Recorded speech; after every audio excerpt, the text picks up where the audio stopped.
Oke, selamat jumpa kembali pada pembahasan rekayasa jalan pada video kali ini. Sebelumnya kita sudah membahas mengenai alinyemen horizontal. Apa saja sih yang terdapat pada alinyemen horizontal? Kemudian eh, pada alinyemen horizontal itu ada gerak-gerak eh, atau gaya sentrifugal yang pada bergerak pada alinyemen horizontal gitu ya. Di mana gaya sentrifugal itu yang mendorong kendaraan secara radikal keluar dari jalannya berarah tegak lurus terhadap gaya kecepatan V gitu ya. Kemudian kita juga sudah mempelajari apa saja sih yang mempengaruhi gaya sentrifugal agar kendaraan tidak bergerak menjauhi titiknya gitu ya, agar eh, tidak menyebabkan kendaraan itu tergelincir. Kemudian apa saja agar tujuan tersebut bisa tercapai? Yang pertama ada faktornya, ada jari-jari lengkung, ya, ada jari-jari lengkung minimum. Oke, yang pertama itu ada jari-jari lengkung minimum. Kemudian ada R minimum. Kemarin video sebelumnya kita sudah pelajarin. Kemudian ada juga koefisien gesek melintang. Koefisien gesek melintang.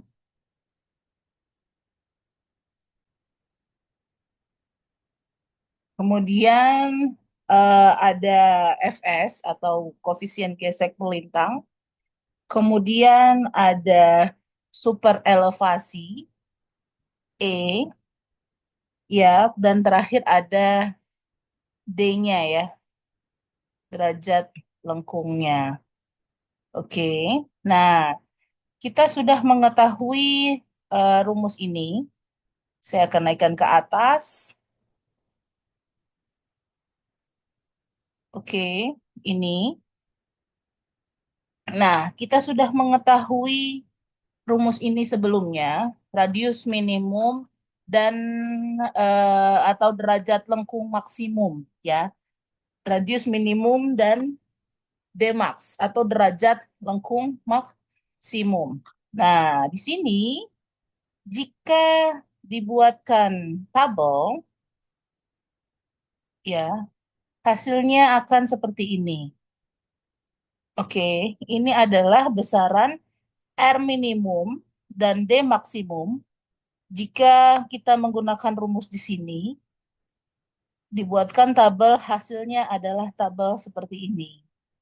Oke, inilah korelasinya, salah satu korelasinya antara kecepatan rencana, D maksimum, R minimum, koefisien gesek, dan super elevasi. Yang perlu diketahui, ada catatan, sebaiknya kita hindari penggunaan radius minimum, ya, karena akan menghasilkan lengkung yang tajam. Sehingga harga radius minimum ini sebaiknya hanya merupakan harga batas sebagai petunjuk dalam memilih radius untuk perencanaan saja. Jadi sehingga kita jika menggunakan pakai R minimum, maka itu akan menghasilkan lengkung yang tajam. R minimum, oke, itu akan lengkungnya tajam gitu ya, belokannya itu akan tajam dan itu akan tidak nyaman sekali bagi pengguna jalan gitu ya, lengkung tajam gitu ya. Sorry ini pennya tuh agak-agak ya, I don't know why. Kita lanjutkan aja ya, lengkung yang tajam. Oke.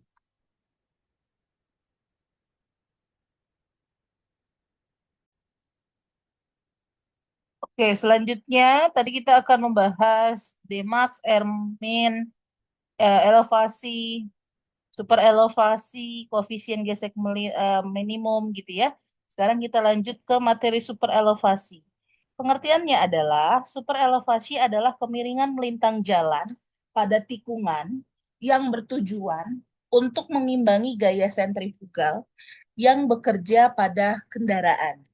Dengan adanya super elevasi, kendaraan dapat melewati tikungan dengan lebih aman dan nyaman. Seperti ini gambar di samping, ini lengkung, ini harus ada super elevasi agar kendaraan yang lewat dapat nyaman dan aman. Faktor apa saja sih yang mempengaruhi super elevasi? Yaitu yang pertama adalah kecepatan rencana jalan. Yang kedua, jari-jari tikungan. Yang ketiga adalah koefisien gesek melintang jalan. Besarnya super elevasi dihitung berdasarkan faktor-faktor tersebut untuk memastikan keamanan dan kenyamanan pengguna jalan. Ini ada catatan. Indonesia pada saat ini umumnya mengambil nilai super elevasinya 0,08 sampai dengan 0,10, 0,1 gitu ya. 0,08 dan 0,1, sorry, bukan 0,01, 0,1. Bina Marga untuk jalan luar kota mengajurkan super elevasi maksimumnya 10% untuk kecepatan rencana lebih dari 30 km per jam dan 8% untuk kecepatan rencana 30 km per jam. Sedangkan untuk jalan di dalam kota dapat digunakan super elevasi maksimum 6%.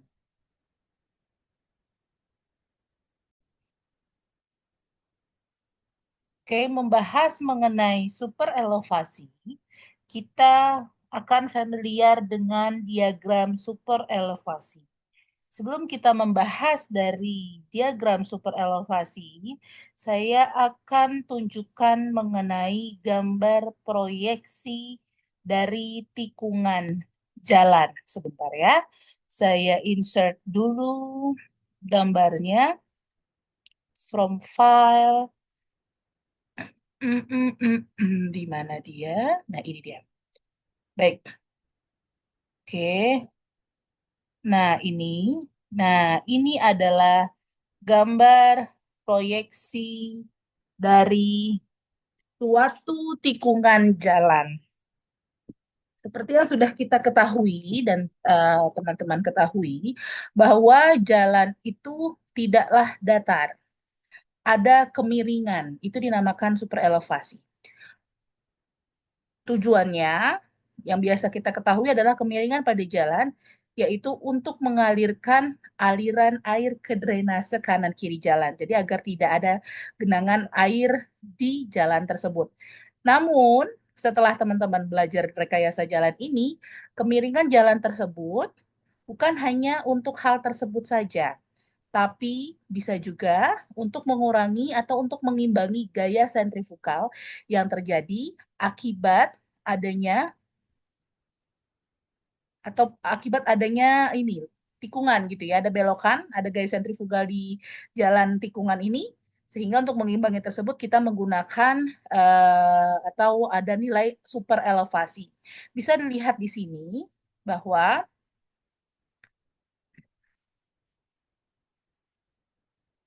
di gambar ini ada gambar super elevasi, ini namanya proyeksi ya, proyeksi jalannya, proyeksi dari tikungan jalan. Oke. Bisa kita lihat bahwa daerah dimulai dari di sini, ini adalah bagian lurus ya, bagian datar jalan. Ini adalah bagian jalan yang lurus gitu ya, bagian jalan yang masih lurus. Dia masih memiliki elevasi yang normal, EN. Di sini tulisannya EN. Adalah elevasi yang normal atau super elevasi yang normal atau kemiringan normal ya. Kemudian dia maju ke depan gitu ya sepanjang ini. Nah, di sini sudah mulai datar. Di bagian setengah ini sudah datar. Di sini sudah masih elevasi normal maksudnya. Ini datar, ini normal, oke. Kemudian dia menuju belokan. Ya, menuju belokan, menuju tikungan Sehingga ini namanya super elevasi maksimum. Ya, ini pas di sini super elevasi maksimum. Oke. Setelah dia melewati lengkungan, ya, lengkungan ini lengkungannya. Setelah dia melewati lengkungan, maka dia akan eh,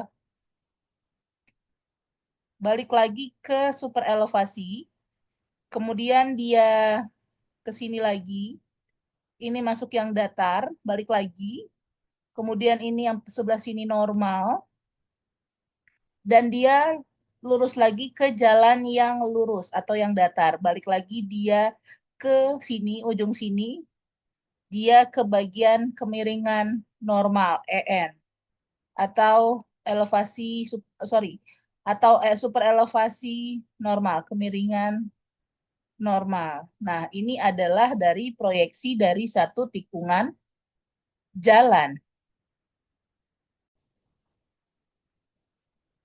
Jadi intinya, jika kita melewati belokan, itu tidak serta-merta langsung ke super elevasi maksimum, tidak.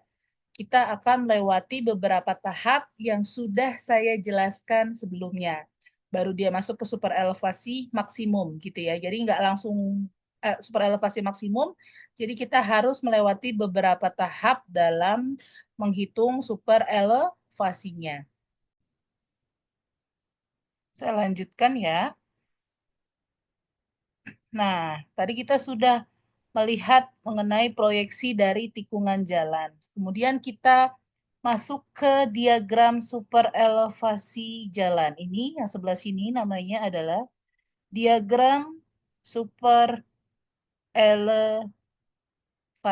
Oke. Bisa dilihat di sini bahwa bagian yang ini masih bagian jalan yang lurus. Ini masih jalan yang lurus, ya. Jalan yang lurus, dia masih memiliki kemiringan atau super elevasinya masih yang normal. Oke, jadi kalau dilihat di sini dia itu bagiannya yang ini. Ya, ini jalan yang lurus. Kemudian dia masuk ke bagian yang kedua ini. Saya ganti warna dulu ya, biar tidak sama dengan warna sebelumnya. Saya ganti warna ungu, biru saja. Oke, biru. Tadi mau bilang ungu jadi biru saja. Ini tadi jalan yang lurus. Kemudian dia masuk ke LS ini ya. LS ini. LS itu adalah lengkung peralihan. Di sini dia masuk ke lengkung peralihan atau LS.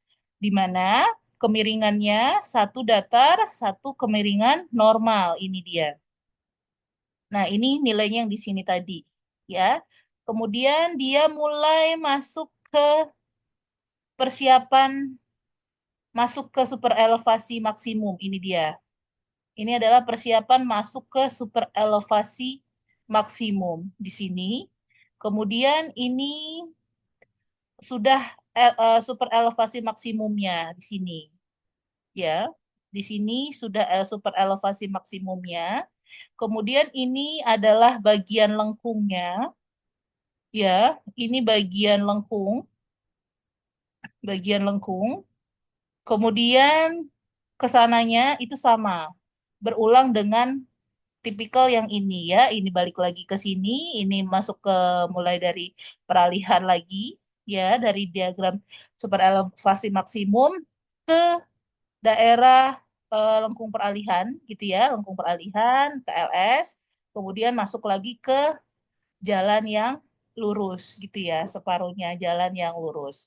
Kemudian ini gambar yang kedua ini prinsipnya sama. Kalau yang ini adalah diagram super elevasi dengan tepi dalam perkerasan sebagai sumbu putar pada jalan tanpa median. Ini sama semuanya, ini jalan lurus gitu ya. Nanti ada mediannya juga di sini gitu ya, dengan tepi dalam perkerasan, sorry, dengan tepi dalam perkerasan. Ya, di dalam sini ada tepi perkerasannya di bagian dalamnya. Kemudian ini juga sama dengan tepi luar perkerasan. Seperti itu. Belum gue. Udah. Oke, mohon maaf ya sebelumnya saya agak sedikit ini panik. Dikirain belum terekam, padahal saya sudah menjelaskan, kirain belum terekam, taunya sudah terekam. Baik, kita sudah mempelajari bagaimana proyeksi jalan pada satu tikungan dan bagaimana super elevasi.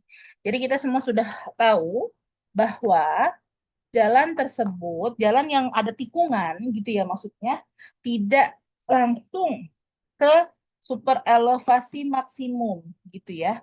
Dia akan melewati beberapa tahap ya, beberapa tahap menuju super elevasi maksimum atau menuju belokan maksimumnya. Seperti itu. Karena dia melewati beberapa tahap sebelum dia menuju ke super elevasi maksimum, dia akan dihubungkan dengan yang namanya lengkung peralihan atau transisi dari jalan yang lurus ke bagian yang melengkung. Oke, saya share screen. Oke, nah ini. Ini adalah namanya lengkung peralihan. Dia transisi dari lurus ke melengkung. Lengkung peralihan dibuat untuk menghindari terjadinya perubahan alinyeman yang tiba-tiba dari bentuk lurus ke bentuk lingkaran, ya. Jadi dengan perkiraan dari R yang tak terhingga menuju ke R yang direncanakan. Lengkung peralihan diletakkan antara bagian lurus dan bagian circle, yaitu pada sebelum dan sesudah tikungan berbentuk lingkaran.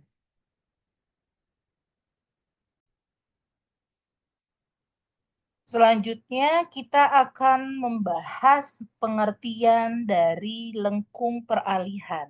Ya, terdapat perbedaan pengertian antara lengkung peralihan bina marga dan asto. Ya, akan saya jelaskan di sini.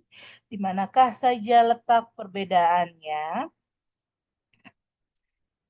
Nah, definisi lengkung peralihan adalah tempat yang dibuat untuk menghindari terjadinya perubahan alinyemen yang tiba-tiba dari bentuk lurus ke lingkaran. Jadi tidak serta-merta jalan lengkung itu dari tempat yang lurus langsung ke belokan gitu ya, atau langsung ke tikungan. Dia ada dihubungkan oleh lengkung peralihan gitu ya.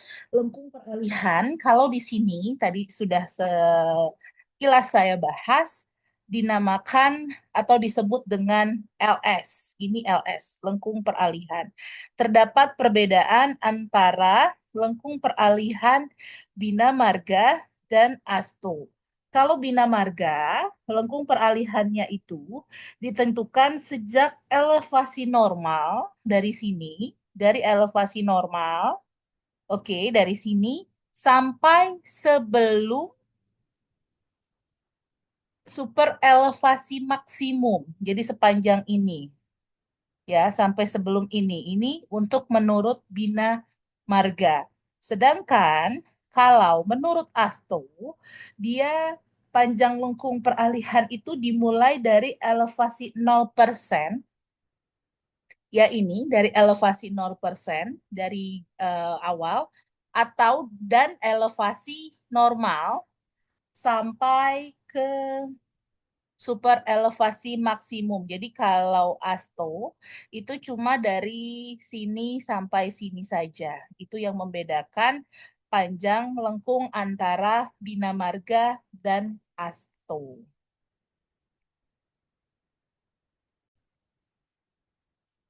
Setelah kita mengetahui pengertian lengkung peralihan baik dari Bina Marga dan Asto, kita dapat melanjutkan melihat besaran eh, lengkung peralihan menurut masing-masing pengertian tersebut. Nah, ini tabelnya. Ini adalah tabel panjang lengkung peralihan minimum dan super elevasi menurut Bina Marga. yang sebelah kiri itu dengan nilai E maksimumnya 8%, dan yang sebelah kanan memiliki E maksimumnya 10%, gitu ya. Nanti berdasarkan kecepatannya berapa, misalnya kita rencanakan kecepatannya 60, dengan derajat lengkungnya berapa kita buat dan R jari-jarinya berapa, maka nanti diperoleh nilai super elevasinya berapa dan nilai lengkung maksimumnya berapa. Lengkung peralihan maksudnya. Dapat diperoleh nanti lengkung peralihannya berapa. Ini menurut metode bina marga. Selanjutnya adalah menurut metode ASTO, ya, besar, panjang, lengkung peralihan minimum dan super elevasi. Yang sebelah kiri itu untuk lengkung maksimumnya 8%, metode ASTO. Sebelah kanan dengan lengkung maksimumnya 10%, metode ASTO. Jadi bisa kita simpulkan bahwa lengkung peralihan itu tujuannya untuk memberikan transisi yang bertahap dari kondisi jalan lurus ke kondisi jalan melengkung, sehingga meningkatkan kenyamanan dan keamanan berkendara. Adapun lengkung peralihan memiliki jenis spiral, kotoid, dan parabola kubik, ya. Nah, selanjutnya kita akan membahas jenis-jenis lengkung horizontal. Next video kita akan membahas ada 3 macam jenis lengkung horizontal atau tikungan. Yang pertama ada FC, yaitu full circle, di mana lengkung lingkaran penuh tanpa lengkung peralihan. Ini jarang digunakan karena dia kurang nyaman dan pada kecepatan tinggi, ya. Ini karena tidak ada kurang nyaman jika digunakan pada kecepatan tinggi maksudnya. Ini adalah full circle, jadi dia tuh tidak ada lengkung peralihan, dia langsung ke belokannya. Nanti kita lihat cara perhitungannya. Kemudian nanti ada lengkung SCS, spiral circle spiral, yaitu lengkung lingkaran yang diapit oleh 2 lengkung spiral, memberikan transisi yang lebih baik. Ini biasanya banyak digunakan karena dia nanti ada lengkung peralihannya, ada perhitungan lengkung peralihannya. Jadi step by step langsung ke super elevasi maksimum jalannya tersebut. Dan terakhir yang akan kita bahas nanti adalah lengkung tipe spiral-spiral atau SS. Lengkung yang hanya terdiri dari lengkung spiral tanpa bagian lingkaran. Cocok untuk perubahan arah yang kecil, spiral-spiral. Kalau dilihat dari definisinya seperti ini yang tertampil di layar, kalau untuk gambarnya ini adalah gambar dari tiap lengkung yang akan kita pelajarin di next video. Pertama ada lengkung full circle, yang kedua ada lengkung spiral circle spiral atau SCS, dan yang terakhir ada lengkung spiral spiral seperti itu. Nanti kita akan bahas satu persatu bagaimana cara menentukan atau menghitung bagian-bagian lingkaran atau bagian-bagian lengkung dari tiap lengkung horizontalnya, dari tiap tipe lengkung horizontalnya. Terima kasih atas perhatiannya. Mudah-mudahan dapat bermanfaat dan dapat diambil ilmunya dari video kali ini. Saya mohon maaf jika ada salah kata dalam penyampaian materi ini. Akhir kata, wassalamualaikum warahmatullahi wabarakatuh.